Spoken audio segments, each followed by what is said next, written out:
Narcotics Control Bureau की तरफ से एक बड़ी कार्रवाई की गई, जिसमें दिल्ली पुलिस भी उसके साथ रही और दिल्ली पुलिस के इस ज्वाइंट ऑपरेशन में एनसीबी ने 328 किलो मेथाम्फेटामाइन, इसी 300 किलो से ज़्यादा जो मेथाम्फेटामाइन है, इसी 216 जो छतरपुर इनक्लेव फेज 2 का ये पूरा इलाका है, जहां पर रिकवर किया। हालांकि एनसीबी इस पूरे मामले में कई महीने से जांच कर रही थी, जिसके बाद उन्हें एक टिप मिला और उसके बाद इस पूरे मामले में जांच करते हुए एनसीबी ने नोएडा से अमरोहा के रहने वाले सेन वारिस नाम के एक व्यक्ति को गिरफ्तार किया, जिसकी उम्र 25 साल बताई जा रही है। हालांकि जब इस पूरे मामले में इन्वेस्टिगेशन आगे बढ़ी तो उस इन्वेस्टिगेशन में एक नाम निकल के आया, कनीमी, जो नागालैंड की रहने वाली है और वो छतरपुर इनक्लेव में इसी जगह पर, यानी कि जो ये 280, 215, 16 है, इसी जगह पर रहकर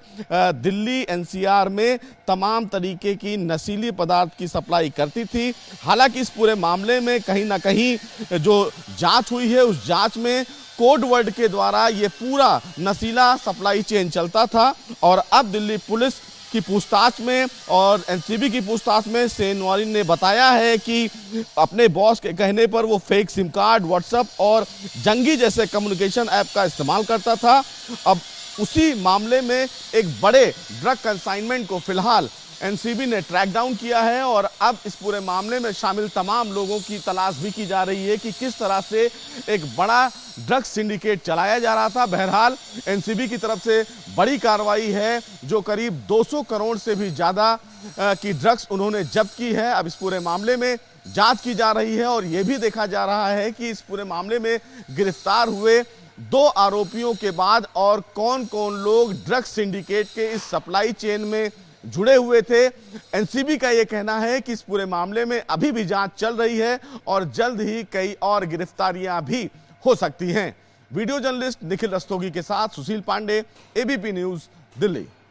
नारकोटिक्स कंट्रोल ब्यूरो की तरफ से एक बड़ी कार्रवाई की गई, जिसमें दिल्ली पुलिस भी उसके साथ रही और दिल्ली पुलिस के इस ज्वाइंट ऑपरेशन में एनसीबी ने 328 किलो मेथाम्फेटामाइन, इसी 300 किलो से ज़्यादा जो मेथाम्फेटामाइन है, इसी 216 जो छतरपुर इनक्लेव फेज 2 का ये पूरा इलाका है, जहां पर रिकवर किया। हालांकि एनसीबी इस पूरे मामले में कई महीने से जांच कर रही थी, जिसके बाद उन्हें एक टिप मिला और उसके बाद इस पूरे मामले में जांच करते हुए एनसीबी ने नोएडा से अमरोहा के रहने वाले सेन वारिस नाम के एक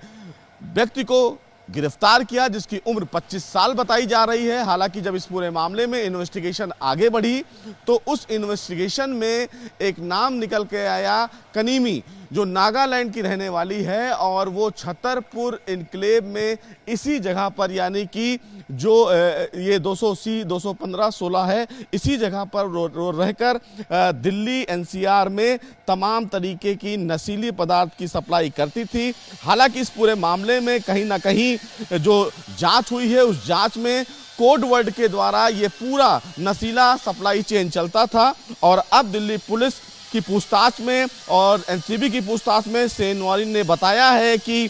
अपने बॉस के कहने पर वो फेक सिम कार्ड, व्हाट्सएप और जंगी जैसे कम्युनिकेशन ऐप का इस्तेमाल करता था। अब उसी मामले में एक बड़े ड्रग कंसाइनमेंट को फिलहाल एनसीबी ने ट्रैक डाउन किया है और अब इस पूरे मामले में शामिल तमाम लोगों की तलाश भी की जा रही है कि किस तरह से एक बड़ा ड्रग्स सिंडिकेट चलाया जा रहा था। बहरहाल एनसीबी की तरफ से बड़ी कार्रवाई है, जो करीब 200 करोड़ से भी ज़्यादा की ड्रग्स उन्होंने जब्त की है। अब इस पूरे मामले में जांच की जा रही है और ये भी देखा जा रहा है कि इस पूरे मामले में गिरफ्तार हुए